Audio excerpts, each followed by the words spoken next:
अच्छा, एक नमूने की बात आपकी खिदमत पर रखता हूं, जरा ध्यान से उसको सुनिएगा।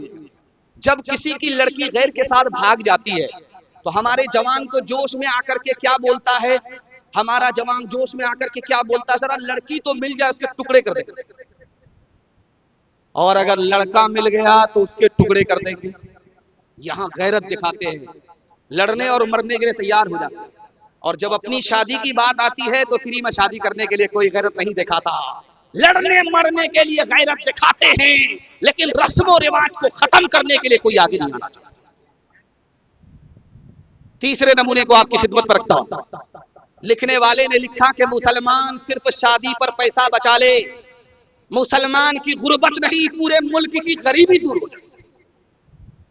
मुसलमान इस तरह बेहिसाब पैसे को पानी की तरफ बहाता है।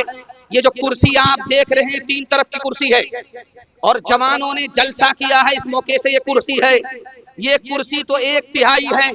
जब दावत होती है निकाह की तो कुर्सी की तादाद को आप उंगली पर गिन नहीं सकते, और एक एक कार्ड के ऊपर 300-300 रुपए, 400-400 रुपए खर्च होते हैं, और 3-3 हजार कार्ड मुसलमान छापता है। और क्यों? ये जितने के सारे दोस्त हैं, रिश्तेदार हैं, सबको खुश करना है शादी के मौके से। मैं आपको लिख करके दे रहा हूं कि दुनिया को आप खुश नहीं कर सकते। जब लोग दावत खा करके अपने घर से निकलते हैं, शादी हाल से निकलते हैं, तो पहला आदमी क्या बोलता है जानते हैं? ये महज दिखावा है, बहुत बड़ा मक्कार है, बहुत बड़ा रियाकार। पहला आदमी बोलता है। कितना बड़ा नमक हराम निकला, खाना खा करके भी नमक हरामी कर रहा है, देखिए पहला। और जब दूसरा निकलता है तो क्या करता है? कौन सा तीर मार लिया, कौन सा कमाल कर दिया, अल्लाह ने दिया भी तो है छप्पड़ फाड़ के। ये दूसरा नमक हराम निकलता है। और जब तीसरा निकलता है तो वो क्या बोलता है कि 1 नंबर का कमीना था, 1 नंबर का कमीना था, कितना बड़ा कंजूस था, दिया अल्लाह ने कितना और कितना कम खर्च किया। देखिए, रिश्तेदार को आप खुश करने के लिए पैसे को पैसा नहीं समझे, आपका पैसा कैसे बर्बाद हो गया। खुदा रसूल को खुश करना है, रिश्तेदार को नहीं। हाथ उठाइए इंशाअल्लाह। आखिरी बात आपकी खिदमत पर रखता हूं, ध्यान से सुनिएगा, तेजी से निकल जाएगा। दूसरे को खिलाएंगे नहीं, दूसरे का खाएंगे। इस आदमी को क्या कहा जाता है? मुफ्तखोर।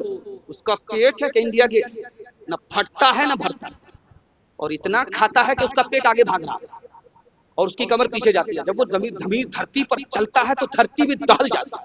ऐसा महसूस होता है कि ये आदमी नहीं, ये तो हाथी आ रहा है। जो दूसरे का खाते हैं, अपना बचाते हैं, उसको क्या कहते हैं? मुफ्तखोर।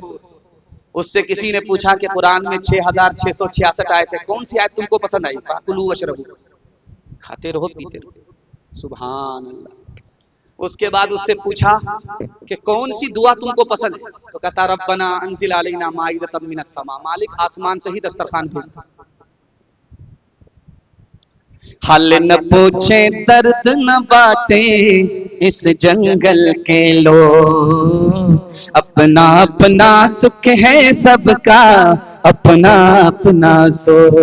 कोई नहीं जो हाथ बढ़ाकर, कोई नहीं जो हाथ बढ़ाकर गिरता बोले था, बाहर से चुप चुप लगता है, अंदर है कोहरा। बाहर से चुप चुप लगता है, अंदर है कोहरा। दीवारों के इस जंगल में भटक रहे इंसान, अपने अपने उलझे दामन झटक रहे इंसान। अपने दीदी छोड़ के आए कौन किसी के काम, बाहर से चुप चुप लगता है, अंदर है कोहरा। मैं गौर से देख रहा हूं तो मैंने देखा यहाँ कि बूढ़ों की तादाद कम है, बच्चों की तादाद कम है, जवानों की तादाद ज्यादा है। जवानों के हवाले से सिर्फ 2 पैगाम, जहमत तमाम। उसके बाद औरतों के हवाले से 3 पैगाम। 5 से 7 मिनट में आपके हिस्से मेरे हिस्से का जलसा मुकम्मल हो रहा है। अल्लाह हमारे सुनाने को, आपके सुनने को बेहद कबूल फरमाए। यहाँ से लेकर के वहां तक सुनने के लिए तैयार? हाथ उठाइए इंशाअल्लाह। हर काम वक्त पर होगा, शादी बाद में करेंगे। हाथ उठाइए इंशाअल्लाह। सामने बैठ बैठ करके लोग गलती करते हैं। अब क्या मैं क्या सकता हूँ? अब यही कह सकता हूँ, जरा जलसा खत्म होने दिए, मुलाकात करेंगे आपसे। ध्यान से रखिएगा, जल्दी से निकल जाएगा। 2 जवान जो बाप के होटल में खा रहा है, न माँ बाप के लिए कमा रहा है, न बीवी बाल बच्चे के लिए कमाता है, वो बाप के होटल में खाता है। दो निकम्मे जवान बैठ करके क्या बोल रहे हैं, मैं सबसे ज्यादा जल्दी में नहाता हूं। दूसरा बोला कि तुमसे ज्यादा जल्दी में तो मैं नहाता। तो बोला कि भाई तुम कैसे जल्दी में नहा, कहा मैं साबुन भी नहीं लगा। दूसरा बोला कि तुमसे ज्यादा जल्दी में तो मैं नहाता हूं, पानी भी नहीं लगा। आपके हाथ में झोला होगा, जब वो झोला खाली होता है तो उसको खड़ा कीजिए, वो खड़ा नहीं होता। झोला है, आप जा रहे हैं मार्केट में सौदा लेने के लिए, उस झोले को, खाली झोले को आप खड़ा करके दिखाइए, वो खड़ा नहीं होता, धड़ाम धड़ाम गिरता है। लिखा कि जब जेब में पैसा नहीं होता तो वो आदमी खड़ा नहीं होता। दूसरे नमूने को याद रखिएगा ध्यान से। अल्लाह के रसूल की मजलिस में एक जवान आकर के बोला, या रसूल अल्लाह, मैं दर्जी हूं, कपड़ा सीता हूं, बहुत छोटा पेशा है मेरा, मैं दर्जी हूं, कपड़ा सीता हूं। अल्लाह के रसूल ने कहा, सुभान अल्लाह, अरे दर्जी हो, फख्र की बात है। अगर सच्चाई से कपड़ा सीते रहोगे, इसी पर तुम्हारी मौत आई तो हजरत इदरीस अलैहिस्सलाम के साथ अल्लाह जन्नत में तुम्हें उठाएगा। सुभान। एक जवान बोला, या रसूल अल्लाह, मैं राजमिस्त्री हूं, गारा माटी का काम करता हूं, बहुत छोटा पेशा है। अल्लाह के रसूल ने हौसला देते हुए फरमाया, राजमिस्त्री हो, मेमार हो, सच्चाई से इस काम को करते रहो। अगर इसी तरह करते रहे, मौत आ गई तो जन्नत में अल्लाह हजरत इब्राहिम अलैहिस्सलाम के साथ उठाएगा। सुभान अल्लाह। तीसरा जवान खड़ा हुआ, या रसूल अल्लाह, मैं मुअल्लिम हूं, कौम के बच्चे को पढ़ाता हूं, टीचर हूं, कौम के बच्चे को पढ़ाता हूं। अल्लाह के रसूल ने कहा, दिल छोटा मत करो, सुभान अल्लाह, अगर कौम के बच्चे को पढ़ाते रहे, कौम को नसीहत करते रहे, इसी में तुम्हारा इंतकाल हो गया तो याद रखो तुम किसके साथ उठोगे, हजरत खिज़र अलैहिस्सलाम के साथ अल्लाह जन्नत में उठाएगा। आखिरी जवान अल्लाह के रसूल की मजलिस में खड़ा हुआ, कहा, या रसूल अल्लाह, कारोबार करता हूं, तिजारत करता हूं, कारोबार करता हूं, तिजारत करता हूं, अपने गरीब बच्चों के लिए कमाता हूं, अपने माँ बाप गरीब के लिए कमाता हूं। अल्लाह के रसूल ने कहा, सुभान अल्लाह, किसी को धोखा मत देना, किसी से झूठ मत बोलना, इसी तरह सच्चाई के साथ तिजारत करते रहे तो मरने के बाद तुम मेरे साथ जन्नत में उठाए जाओगे। सुभान। आप देखेंगे भुवनेश्वर से ट्रेन निकलती है, कटक पास करते हुए बालेश्वर, जाजपुर, ये सब निकलते हुए हावड़ा जाते हैं। तो आप देखेंगे कि जो डब्बा इंजन से सटा हुआ होता है वो पहले निकलता है, उसके बाद दूसरा डब्बा पास करता है, उसके बाद तीसरा डब्बा। जो पावर बैंक के पास जो डब्बा होता है उसी में गार्ड होता है। गार्ड आगे नहीं होता, गार्ड सबसे पीछे होता है। जो सबसे पीछे डब्बा होता है वो गार्ड का डब्बा होता है। तो दो जवान सफर के लिए निकला है, सफर के लिए निकला है, बड़ी फास्ट गया, लेकिन ट्रेन वहां खुल रही है। एक डब्बा निकला, दूसरा डब्बा निकला, तीसरा डब्बा निकला, चौथा डब्बा निकला, निकलता गया। अब एक आखिरी डब्बा रह गया। गार्ड वाला ये दौड़ रहा है, ट्रेन अलग दौड़ रही है, तो गार्ड को बड़ा रहम आया। गार्ड को इतनी मश्क होती है कि वो चलती ट्रेन से उतर सकता है, चलती ट्रेन पे चढ़ सकता है, इतनी मश्क उसको होती है, इतना माहिर होता है। उसको बड़ा रहम आया, वो नीचे उतर करके एक जवान का हाथ पकड़ा और उसको खींचे। गार्ड कह रहा, सुभान अल्लाह, तुम चढ़ गए। वो जवान बोला कि सुभान अल्लाह क्या बोल रहे, इन्ना लिल्लाह बोल, मैं चढ़ाने के लिए आया, मैं उसको चढ़ाने के लिए। मुद्दई सुस्त गवाह, जिसको कमाना है उसको जिम्मेदारी ही नहीं, दौड़ना ही। जिसको जिम्मेदारी नहीं है वो दौड़ करके गार्ड के हाथ आ गया। हाथ जोड़ करके मैं अपने जवान से कहता हूं, आप अपने बाल बच्चों के लिए कमाइए, आप अपने माँ बाप के लिए कमाइए। अगर पैसा होगा तो आपके ईमान का सौदा नहीं होगा। हाथ उठाइए, वादा कीजिए, मेहनत करेंगे, हिम्मत से आगे बढ़ेंगे इंशाअल्लाह।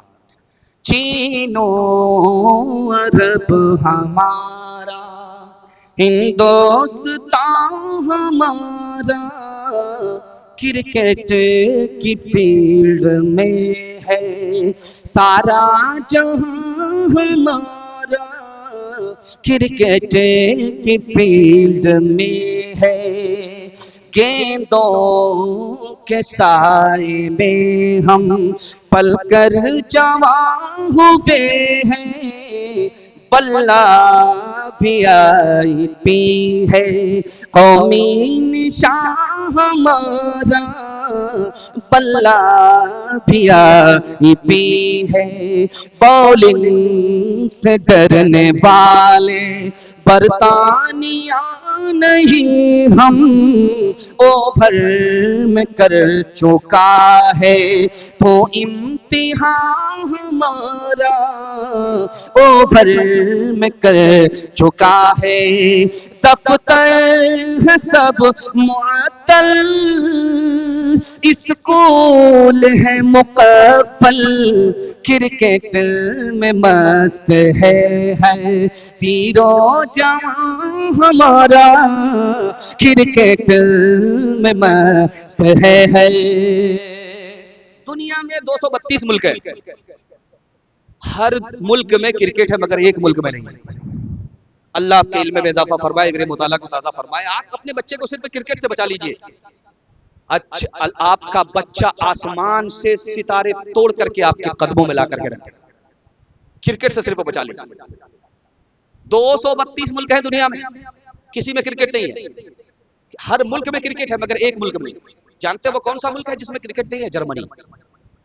जर्मनी में जो हिटलर का मुल्क था, उस मुल्क में क्रिकेट नहीं है। हिटलर के जमाने से क्रिकेट नहीं है और आज भी नहीं है। जानते हैं जब उस मुल्क में क्रिकेट हो रहा था तो हिटलर आया देखने के लिए। एम्पायर से बोला कि कौन जीता भाई, कौन हारा? तो एम्पायर बोला कि अभी 6 दिन हुए, 6 दिन और लगे, टेस्ट मैच चल रहा है, उसके बाद पता चलेगा कि कौन हारा कौन जीता। तो हिटलर बोला कि 6 दिन से सब निकम्मे पड़े, 11 बंदर नाच रहे हैं, अब पूरा मुल्क तमाशाई है। इस बंदर खेल को, बंदर बांट को बंद करो। आज के बाद से ये मुल्क क्रिकेट से पाक होगा। जब तक इस मुल्क में क्रिकेट रहेगा लोग बंदर ही रहेंगे, शेर कभी नहीं बन पाएंगे। मैं हाथ जोड़ करके अपने जवानों से कहता हूं, आप अपने वक्त को क्रिकेट से बचा लीजिए। आपकी उम्र में भी बरकत हो जाएगी और आपके रोजगार में भी अल्लाह इजाफा फरमा दे। जवानों के हवाले से आखिरी पैगाम, जहमत तमाम यहां से लेकर के वहां तक सुनने के लिए तैयार, जोश के साथ हाथ उठाइए इंशाअल्लाह। जवानी में दारू पकड़ा है, बुढ़ापे में छोड़ देंगे, हाथ उठाइए इंशाअल्लाह। खैर माशा, डिस ब्रेक मार करके आपने साबित किया कि आप लोग यही हैं। मैं जब तक कुर्सी नहीं छोड़ूंगा आपका पीछा छोड़ने वाला नहीं। और आपने इतनी मोहब्बत में डूब करके जलसा सुना है कि मुझे खुद पता नहीं चला और जलसा कहां से कहां पहुंच गया। अल्लाह हमारे सुनाने को, आपके सुनने को बेहद कबूल फरमाए। कबूलियत की घड़ी है, आपके जवान बेटों के वास्ते में दुआ करता हूं। अल्लाह हमारे जवान को शराब से, जुआ से, जिना से बचाकर दीन की हिफाजत, दीन के साथ के लिए कबूल फरमाए। दीन दुनिया दोनों की भलाई से मालामाल फरमाए, दीन दुनी रात चौगुनी तरक्की से मालामाल फरमाए। ये उड़ीसा है, इस उड़ीसा में दारू के ऊपर लाइसेंस मिलता है। उधर बंगाल है, उसमें दारू के ऊपर लाइसेंस मिलता है। ये सरकार है जो लाइसेंस देती है, लेकिन मुसलमान को 100 मरतबा सोच लेना चाहिए, लाइसेंस है सरकार की, लाइसेंस है सरकारों की, सरकार की लाइसेंस नहीं है। ये सरकार लाइसेंस देती है कि आप बेच सकते हैं, लेकिन जो आसमान में बैठी सरकार खुदा की है, उसके एक एक बूंद को कयामत तक के लिए हराम कर दिया है। अगर आपने हलाल समझा तो दीन इस्लाम में आपका आखिरी दिन होगा, सीने से ईमान निकल जाएगा। दारू कितनी खतरनाक चीज है, किताब है, उसका नाम है रूहुल बयान। इसको सुन लीजिए, ये जलसे का पूरा खुलासा है जो आपकी खिदमत में रखता हूँ। जलसा निकल गया, सिर्फ 5 मिनट का जलसा और बाकी रह गया है औरतों के हवाले से। यहां से लेकर के वहां तक सुनने के लिए तैयार, जो उसके साथ हाथ उठाइए इंशाअल्लाह। जब आपका देर से हाथ उठता है तो मैं समझ में आ गया कि आप थक चुके हैं और आपका जनाजा पढ़ाई दे। एक किताब है, उसका नाम है रूहुल बयान। उस किताब में लिखा है कि एक पियक्कड़, दारू पीने वाला, दारू पी करके जब नशा में भूत हो गया तो वो अपने चुल्लू में पेशाब करने लगा। चुल्लू में पेशाब किया और जब पेशाब का पानी चुल्लू में जमा हो गया तो उससे चेहरा धोरा और दुआ क्या पढ़ता है, अल्हम्दुलिल्लाहिल्लज़ी जअलल इस्लाम नूरा वल माअ तहूरा। उस किताब में लिखा कि दारू की नहूसत से तो अकल से पैदल हो गया और अल्लाह का नाम पेशाब के ऊपर लिया, ईमान से चला गया। न इधर का रहा न उधर का रहा, धोबी का गधा, न घर का रहा न घाट का। दूसरे नमूने को आप बहुत ध्यान से सुनिएगा, अल्लाह आपके इल्म में इजाफा फरमाए, मेरे मुताला को ताजा फरमाए। पहले कुआं चलता था, आज कुआं हट गया, लेकिन लोगों के पास अभी भी निशानी पुराना कुआं मौजूद है। कुएं में एक कतरा दारू का गिरा है, एक कतरा सिर्फ दारू का गिरा है, एक कतरा, एक बूंद दारू की गिरी है। उसके बाद लोगों ने क्या किया, उस कुएं को बंद कर दिया, उस पर मीनार बनाया। मीनार बनाने का मकसद ये है कि उस पर आजान दी जाएगी। हजरत अली फरमाते हैं कि अगर मुझे पता चल गया कि नीचे कुआं है, उसमें दारू का एक कतरा है, ऊपर मीनार बनाया गया, तो मैं जिंदगी भर कभी आजान नहीं दे सकता। उस कतरे की वजह से, जब एक कतरे की नहुसत का ये आलम है, तो बोतल भर नहुसत का क्या आलम। दूसरी किताब है, उसका नाम है रौजुल फाहिक। उस किताब में लिखा है कि अल्लाह के रसूल ने फरमाया, शादी से पहले देख लो जिस लड़के से तुम्हारी बेटी की शादी हो रही है दारू तो नहीं पीता।